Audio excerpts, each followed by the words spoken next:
We're going to prepare our environment, and how are we going to do that? Removing fruit baskets, flowers, closing doors, windows, Right. curtains. So we're trying to minimize all these bugs flying around. So we shut the windows, any flowers or fruit, remove those from the bedside. Make sure there's no traffic, visitors coming in. Make sure housekeeping isn't sweeping the floor that's stirring stuff up. We're going to clean off the bedside table and then take a germicide and clean that off. Okay? So get that. We're going to explain the procedure to our client. Very, very important, what you're coming in to do. Okay? And I would be doing my assessments as well, which would include what? Chest. Okay? Listening to their chest, checking their respiratory status. What are their SATs like? Are they labored breathing? That's going to tell us a lot. Okay? So doing that assessment. Then I'm going to go and gather my equipment. Okay, so we have a trach care kit. This one is a reusable one. You may work somewhere where it's disposable, just like our dressing and catheter kits. I've got 0.9% sodium chloride, normal saline. Not much hydrogen peroxide. Is there any in that bottle? Not more. Okay. So, hydrogen peroxide. Okay, I've got a towel that I'm going to put on my client's chest. Okay. I have sterile gloves, 4x4 gauze that I'm going to wrap the temporary one in when I'm done cleaning to keep at the bedside, drain sponge, garbage bag, tape, and there's always the temporary one that's kept at the bedside, okay, kind of taped in this package, and that's always kept, and this would be Mrs. Waters. We don't share this, okay, with other clients. So we're just I'm going to bring the bed up. Now the client would probably be more comfortable in a semi to high Fowler's position, okay, just for breathing and that sort of thing.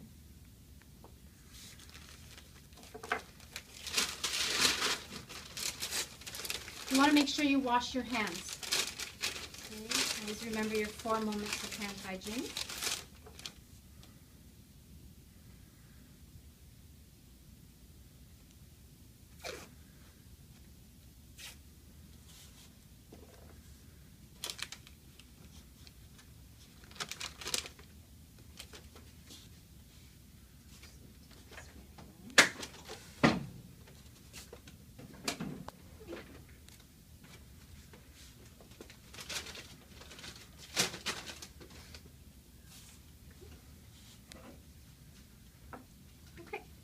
So now what I'm going to do is I'm just going to open my tray. Remember, we're always opening away from us first, right? So that we're not reaching over an open tray.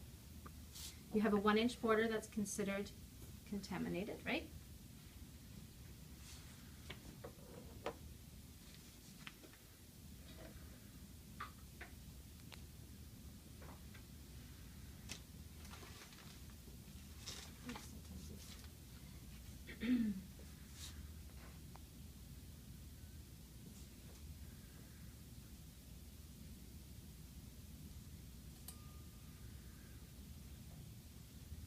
So I've got 2 bowls, I've got cotton tip applicators, forceps, trach brush, and some gauze.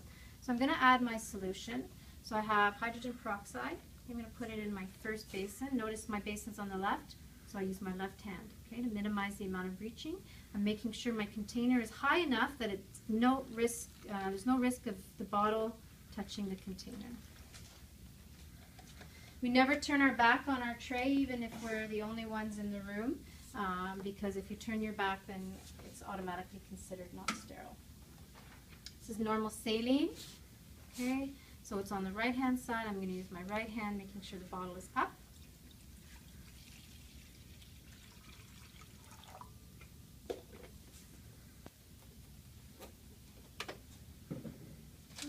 I can add my temporary cannula, okay? I'm just going to add that, making sure the packaging doesn't touch. Okay. What I'm going to do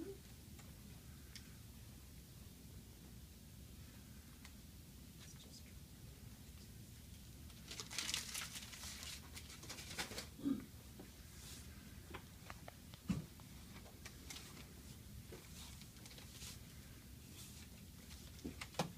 my drain sponge, okay?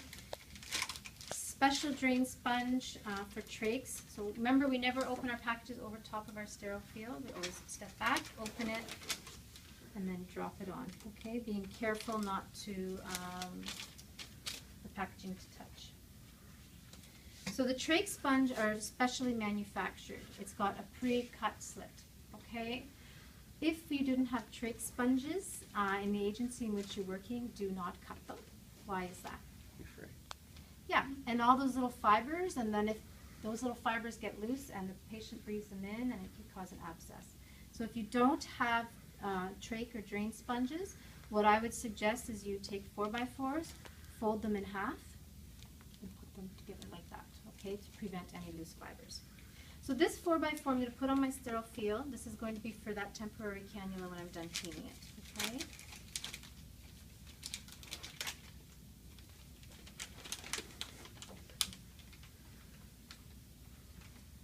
Don't want to touch the inside, and I'm just going to seal it like that, okay?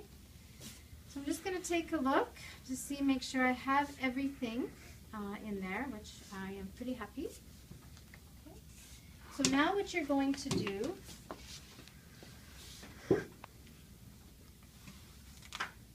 is put your sterile gloves. So obviously it gets pretty crowded with trach. So if you do have room that you can step back here and put the gloves on without turning your back.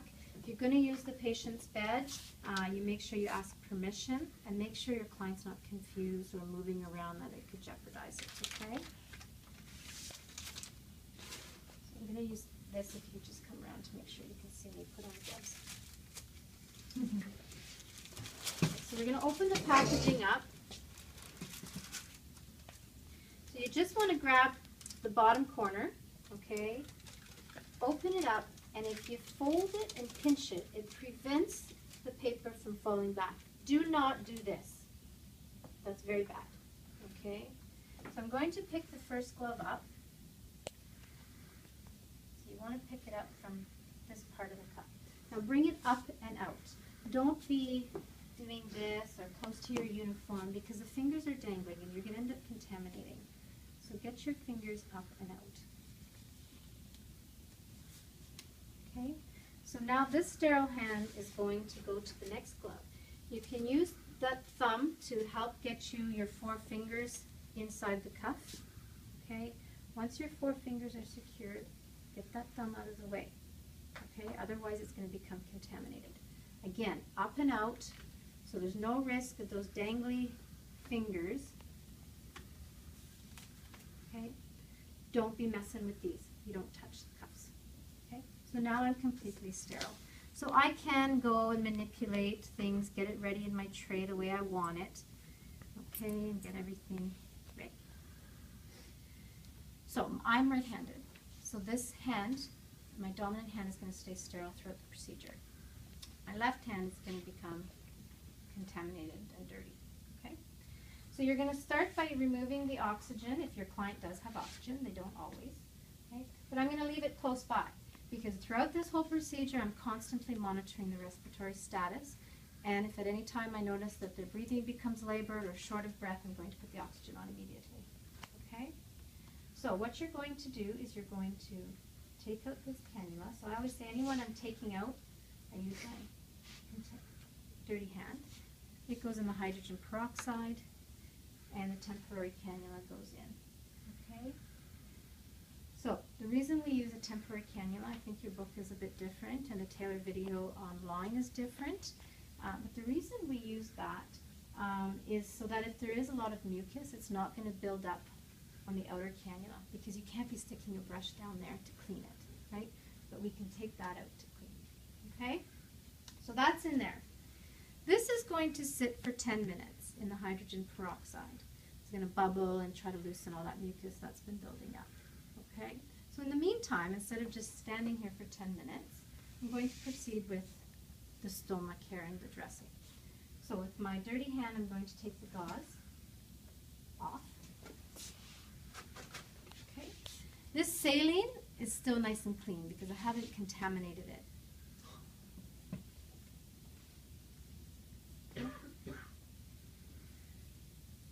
dipped my cotton tip applicator in the saline.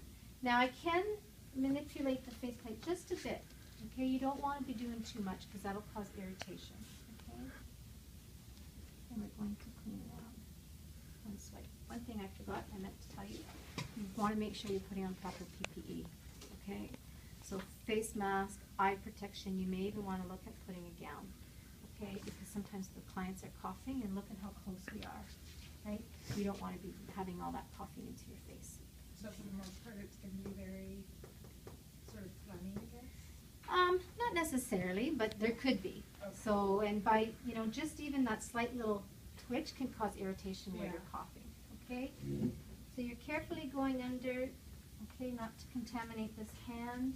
Notice I'm dropping from above. I'm assessing around the stoma side, looking for any redness, irritation, okay? And now I'm going to dry it.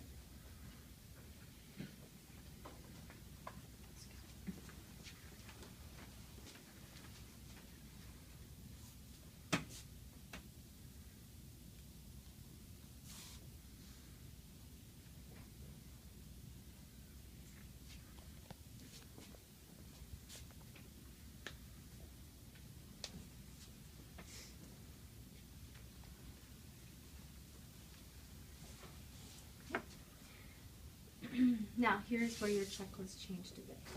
Okay, first of all, I didn't tell you where to put on sterile gloves. It does fit well now. Here, I don't bother to put this dressing on yet because when you guys were practicing, you saw how difficult it was.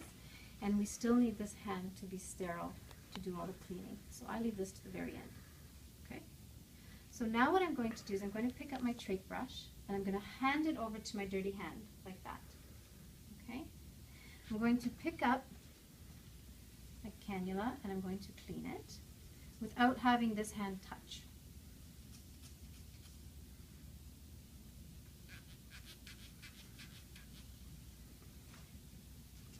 And then I'm going to rinse it in the saline. This brush, what part of it is sterile? The bristles. Just the bristles. So when I put it down, I have to put it down. The bristles are in the sterile field, and then I would just pick that up. Okay? Just tap it dry. There's no need to dry this. That little bit of moisture is okay. It sometimes can be beneficial. Okay? So I'm going to put this in. Anything I'm putting in, use my sterile hand, anything taking out. So I'm going to do a swap here.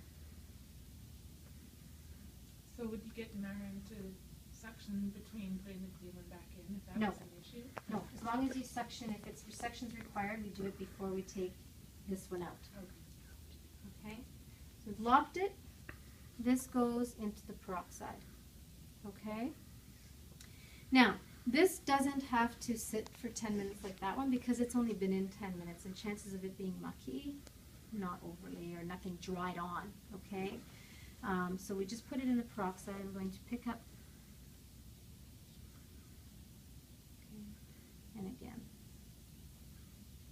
this one's a little smaller, so you can't really do it from the other end. Rinse it. Okay, and then I'm just going to wrap it in here. This hand, I can open this, and I'll tape it after. Okay, so this hand is still sterile. Okay, so I can pass this to this. Pick up. So now the tips of these. So I'm going to use the tips. Okay, the tips are sterile. This is where I can get a little tricky. So as long as you're really trying to be careful to keep that as clean as possible. And I like using the forceps because they're really thinner. It's hard to get your thumbs and fingers in. Okay. I'm just going to come.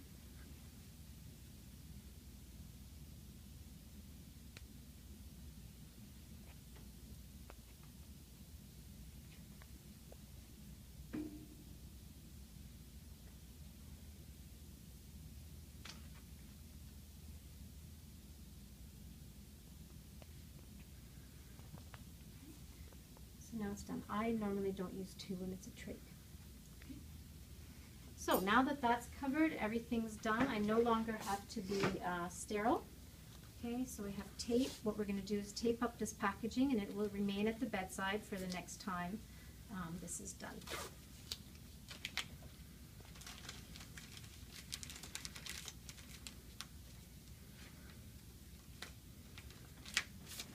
I like to tape the sides too.